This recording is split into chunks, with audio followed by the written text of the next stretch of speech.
तो हेलो मेरे प्यारे बच्चों, मैं फिर से आपकी नई क्लास लेके आ चुका हूँ। तो मेरे यूट्यूब चैनल पे आपका स्वागत है।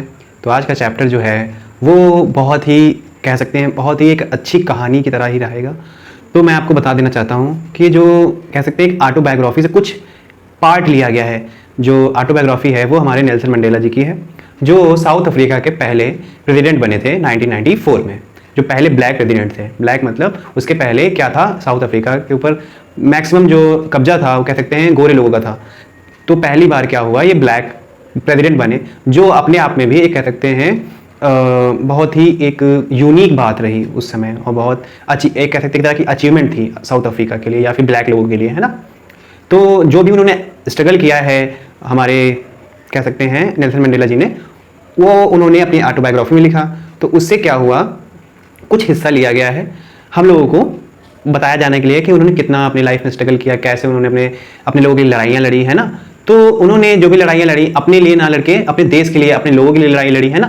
तो उनके बारे में चलो थोड़ा सा जानते हैं और शुरू करते हैं आज की class.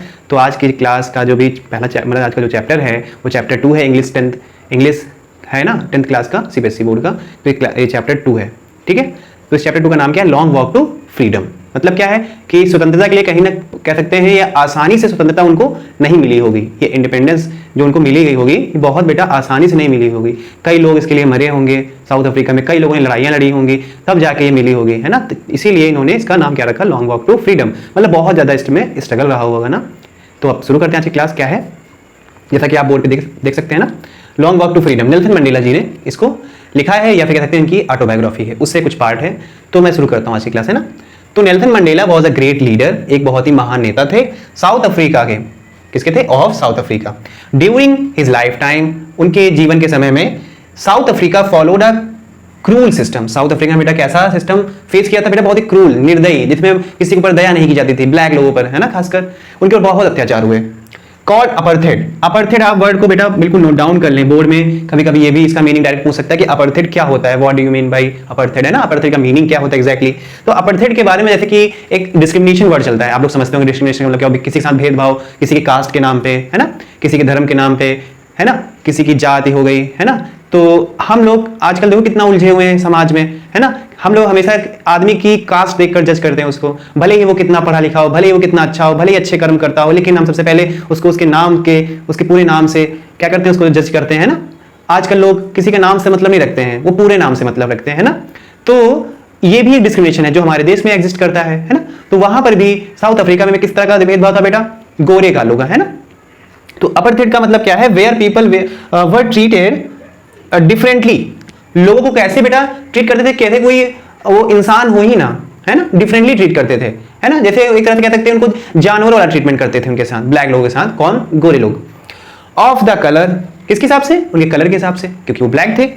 Of their skin, white people क्या करते थे, एंजॉय करते थे ऑल द राइट्स, सारे राइट्स एंजॉय करते थे। While black people were denied, और ब्लैक पीपल को डिनाइड करते थे फ्रीडम से, एजुकेशन से।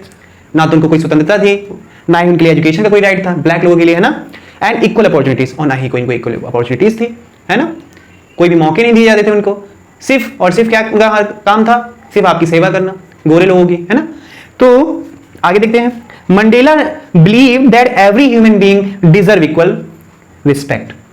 मंडेला जी का मानना था कि हर एक व्यक्ति क्या चाहता है, सबको समान अधिकार हो, समान अधिकार, इक्वल राइट्स हो, एजुकेशन का राइट हो, है ना, सबको राइट्स मिले।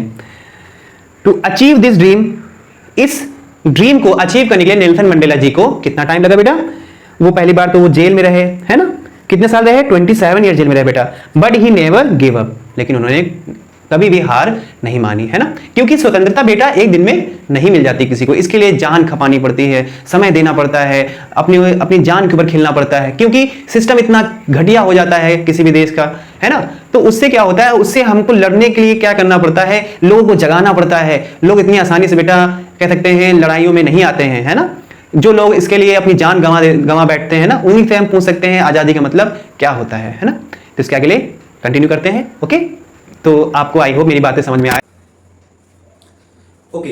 तो अब आगे देखिए, the chapter begins on 10 May 1994। तो चैप्टर है वो कहां से शुरू होता है बेटा, 10 मई 1994 से, है ना। The most memorable day in south Africa, और ये जो दिन था बेटा बहुत ही मेमोरेबल डे था। क्यों? क्योंकि इसी दिन क्या होने जा रहा था? ओथ होने जा रही थी। किस चीज की? प्रेसिडेंट ऑफ साउथ अफ्रीका की। और कौन बनने जा रहे थे? हमारे नेल्सन मंडेला जी, है ना। और अफ्रीका की हिस्ट्री में था पहली बार। ऑन दिस डे, इस दिन पर Nelson Mandela took the oath, मतलब क्या ली? शपथ ली। ओथ मतलब शपथ। As the first black president. कैसे? वो क्या थे? पहले ब्लैक प्रेसिडेंट थे। जैसे black president of South Africa in Pretoria, ठीक है ना। तो प्रेटोरिया एक ऐसा शहर है, ठीक है, जो आज ये भी कह सकते हैं कि वो कैपिटल भी है साउथ अफ्रीका की। तो प्रेटोरिया शहर में उन्होंने पहली बार ओथ ली और एज अ ब्लैक प्रेसिडेंट, है ना। Then leaders from many countries came to witness this historic event. कई देशों के लोग आए, है ना, इस इवेंट्स में शरीक होने के लिए, मिलने के लिए इनसे, इनको कह सकते हैं कहीं ना कहीं एक तरह से मुबारकबाद देने इनको, है ना। वही लोग जो कभी इनके ऊपर अत्याचार किए हुए थे वो भी इसमें शामिल थे बेटा, है ना। फिर क्या होता है? Because it mark the end of racial discrimination. क्योंकि इसने क्या मार्क किया? क्या एक तरह से अचीवमेंट करने पे इसने क्या किया था? ये एंड था, ये मार्क था। किस चीज का एंड था? किस चीज का अंत था? रेशियल डिस्क्रिमिनेशन का, कि अब किसी के साथ कोई भी डिस्क्रिमिनेशन नहीं होगा, है ना। And the beginning of democratic nation. और ये किस चीज की शुरुआत थी? एक डेमोक्रेटिक नेशन की, लोकतांत्रिक, है ना, लोकतांत्रिक नेशन, देश का, है ना। मंडेला सेज, मंडेला कहते हैं that the place where white supremacy, जहां पे किसकी सुप्रीमेसी थी? व्हाइट लोगों की, है ना। Once ruled and now become symbol of unity. अब क्या हो गया? इस पे तभी उन्होंने क्या किया था? राज किया था। किसने? गोरे लोगों ने। आज क्या है? एक सिंबल ऑफ यूनिटी बन चुका है लोगों के बीच में ना, आज सारे लोग एक हो चुके हैं। People of different races gathered, हर प्रकार के लोग, अलग अलग टाइप के लोग। अलग अलग टाइप का मतलब क्या है?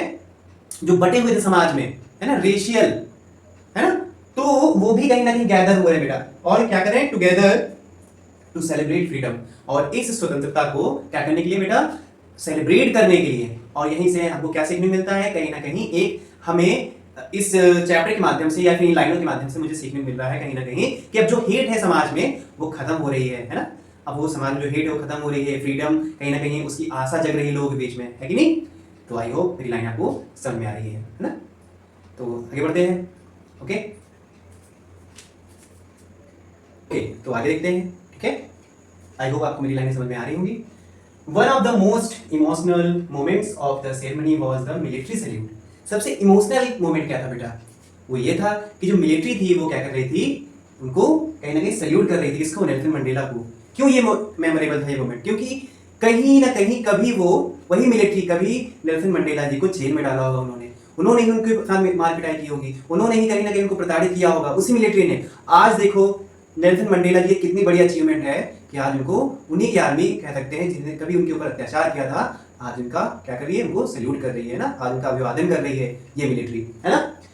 सो अर्लियर, देखिए वही बात लिखिए, earlier the army protected the apartheid government but now the same soldiers saluted. वही जिन्होंने कभी क्या किया था? अपार्थाइड गवर्नमेंट को क्या किया था बेटा? प्रोटेक्ट किया था। आज वो क्या कर रही है? सेम वही सोल्जर्स से सैल्यूट कर रहे हैं, है ना, न्यू डेमोक्रेटिक गवर्नमेंट को। This made Mandela feel proud. और इससे क्या हो रहा है? इस मोमेंट ने क्या कर दिया है? नेल्सन मंडेला जी को प्राउड महसूस कराया है ना। Because it showed that the country had truly change. ये क्या शो कर रहा है? इस क्या हो चुका है? वो पूरा जो देश है, उनकी जो पूरी कंट्री है, वो टोटली अब क्या हो चुकी है बेटा? ट्रूली चेंज हो चुकी है ना। During the ceremony both national anthems were sung, है ना। पहले जो गोरे लोगों का एंथम था, अब जो ब्लैक लोगों का एंथम है, दोनों ही बेटा उस दिन गाए गए थे, है ना, दोनों ही नेशनल एंथम उस दिन गाए गए, है ना। This represent unity. और ये क्या, इनमें कभी भी देखिए ऐसा नहीं हुआ कि ब्लैक लोगों की सरकार बन गई तो गोरे लोगों के साथ क्या किया जाएगा? भेदभाव, ऐसा नहीं था। क्या था कि दोनों में एक यूनिटी दिखाने के लिए दोनों गीत गाए गए, दोनों एंथम गाए गए। एंड म्यूचुअल रिस्पेक्ट, आपसी रिस्पेक्ट, है ना, बिटवीन ब्लैक एंड व्हाइट हो गए, है ना, साउथ अफ्रीका के गोरे कालों के बीच में म्यूचुअल रिस्पेक्ट, यूनिटी को दिखाने के लिए इन्होंने दोनों एंथम गाए गए। Mandela wanted everyone to feel that this country belong to all the citizens. Mandela ji का विश्वास था, वो मानते थे कि जो देश है ये दोनों कम्युनिटी के लिए जरूरी है, गोरे और काले लोगों के लिए। उनके बीच में कोई भी डिस्क्रिमिनेशन नहीं होना चाहिए, क्योंकि हर व्यक्ति के अधिकार होते हैं वो अच्छा जीवन जी सके, है ना। आई होप मेरी बातें आपको समझ में आ रही होंगी, है ना। चलिए अब आगे देखते हैं। ओके, तो आगे देखते हैं। So Nelson Mandela also paid tribute to the great freedom fighters like Oliver Tambo, Walter Sisulu, Chief Lithuli, Yusuf Daddu, Bree Fisher and Robert Sobukwe. जो नेल्सन मंडेला थे बेटा, वो उनको भी ट्रिब्यूट दे रहे थे, श्रद्धांजलि दे रहे थे to the great freedom fighter. ऐसे फ्रीडम फाइटर्स को कौन, जैसे कि Oliver Tambo, Walter Sisulu, chief Luthuli, Yusuf the Bram Fischer and the Robert Sobukwe, इनको क्या कहते थे बेटा, श्रद्धांजलि दे रहे थे। He believe that without their sacrifice, उनका मानना था उनके सैक्रिफाइस के बिना South Africa would never have become free. उनके सैक्रिफाइस के बिना, उनके बलिदान के बिना जो कह सकते हैं साउथ अफ्रीका है ना, क्या ना हो पाता, स्वतंत्र ना हो पाता, फ्रीडम उनको ना मिल पाती। तो इसीलिए क्या कर रहे हैं जो नेल्सन मंडेला है बेटा, उनको श्रद्धांजलि दे रहे हैं उन फ्रीडम फाइटर्स को, है ना।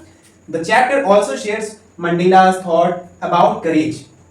ये जो चैप्टर है ये और क्या शेयर करता है बेटा, मंडेला के जो थॉट्स थे, जो विचार थे करेज के बारे में, साहस के बारे में, है ना। अकॉर्डिंग टू हिम, उनके अनुसार, अकॉर्डिंग टू हिम, जो करेज है, साहस जो है बेटा, डज नॉट मीन, उसका मतलब ये नहीं होता है हैविंग नो फियर, कि आपके अंदर सिर्फ क्या ना हो, डर ना हो, इसका मतलब ये नहीं है।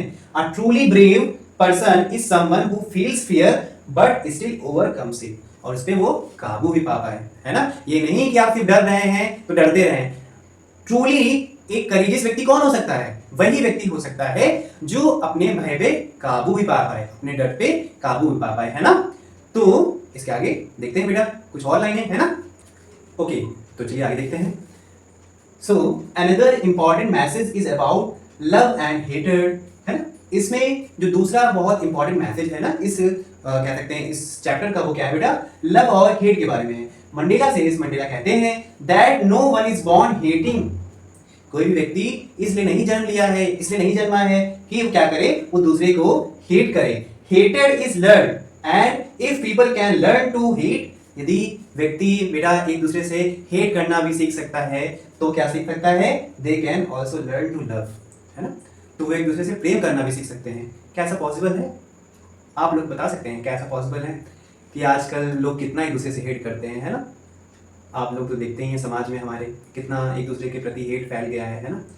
अच्छा आप खुद बताइए, भगवान ने, अच्छा कोई एक ऐसे व्यक्ति को मान लीजिए जो भगवान को बहुत मानता है ना, और ये भी बिलीव करता है कि भगवान के द्वारा ये पूरी दुनिया बनाई हुई है, तो उस भगवान ने हर एक उस व्यक्ति को बनाया हुआ है, हर एक व्यक्ति को, हर एक जीव को, सब कुछ भगवान ने बनाया है। तो आप क्या भगवान की बनाई हुई चीज़ से आप क्या इतनी घृणा कर सकते हैं? यदि आप भगवान को मानते हैं, या फिर आप नहीं मानते हैं, ऐसा भी हो सकता है, या फिर आप दिखावा करते हैं, है ना। तो क्या उस भगवान की बनाई हुई चीज़ को आपको इतना हेट करना चाहिए? मैं उन लोगों से कहता हूँ जो एक दूसरे से इतना घृणा करते हैं, इतना हेट करते हैं, है ना। यदि आप सच में भगवान को मानते हैं तो आप भगवान की बातों को कहाँ फॉलो करते हैं? बस ब्लाइंडली जो भी अपने मन में आता है वो सोच लेते हैं। तो भगवान ने सबको बनाया है, कोई व्यक्ति अच्छा काम कर रहा है तभी उसके काम में हम लोग टांग अड़ा देते हैं, है ना। तो सबसे अच्छी बात जरूरी क्या है कि व्यक्ति अगर एक दूसरे से हेट करना सीख सकता है तो क्यों ना एक दूसरे से प्रेम करना सीख ले, है ना। और दुनिया में बेटा कभी भी दुनिया उन लोगों को याद नहीं करती है जिन्होंने कभी एक दूसरे से जलन की हो या फिर एक दूसरे को मारा हो, है ना। दुनिया हमेशा उन लोगों को याद करती है जो समाज की बुराइयों को दूर की हो, जिन्होंने समाज के लिए अपना जीवन त्याग दिया हो लड़ते लड़ते, है ना। तो हमेशा दुनिया भी उन्हें भी याद करती है। लेकिन जो आपस में समाज में हेट फैलाते हैं उनको लगता है कि इससे खुशी मिलती है, या उनसे उनको ऐसा लगता है, या उनको ऐसा भ्रम हो चुका है कि समाज उनको याद करेगी। तो ऐसा कुछ नहीं हो सकता, है ना। ऐसा पॉसिबल ही नहीं है, बस उनका कह सकते हैं एक वहम है उनके मन का, ऐसा कभी पॉसिबल नहीं हो सकता। तो आगे देखते हैं क्या, finally Mandela explains the real meaning of freedom, जो वास्तविक में जो मतलब होता है फ्रीडम का, उन्होंने क्या किया बेटा, बताया है, एक्सप्लेन किया है। As a child he thought, जब वो एक बच्चे थे तो उन्होंने क्या सोचा, freedom mean playing and doing whatever he wanted, है ना। वो क्या कहते थे कि फ्रीडम का मतलब क्या होता है, फ्रीडम का मतलब क्या है यहाँ पे उनके हिसाब से, खेलना, है ना, और करना जो भी वो चाहते थे। एज ही ग्रीव, जैसे वो बड़े हुए, ओल्डर हुए, ही अंडरस्टैंड, वो क्या समझे, that real freedom means, real freedom क्या होती है ना। फिर लिविंग विद डिग्निटी, आत्मसम्मान के साथ रहना, है ना, डिग्निटी के साथ रहना, अपनी कह सकते हैं रिस्पेक्ट के साथ रहना, वो समझ पाए। While ensuring that others also enjoy the same freedom, और ये भी कि जो दूसरे लोग हैं वो भी क्या एंजॉय करें, सेम ही फ्रीडम एंजॉय करें, है ना बेटा। If one person is denied freedom, यदि कोई व्यक्ति ऐसा है जिसको फ्रीडम से डिनाई किया जाता है, no one is complete free, है ना, तो कोई भी कंप्लीटली फ्री नहीं है ना, तो कोई भी कंप्लीटली फ्री नहीं है। तो इसके आगे हम कुछ इंपॉर्टेंट इसके इवेंट्स देखेंगे इस चैप्टर के, ठीक। तो आपको मेरी लाइनें समझ में आ रही होंगी जो मैं आपको पढ़ा रहा हूँ, है ना। तो आगे बढ़ते हैं इस चैप्टर में, ओके। ओके बच्चों, तो आगे अब कुछ इंपॉर्टेंट इवेंट्स देख लेते हैं इस चैप्टर के बारे में, है ना।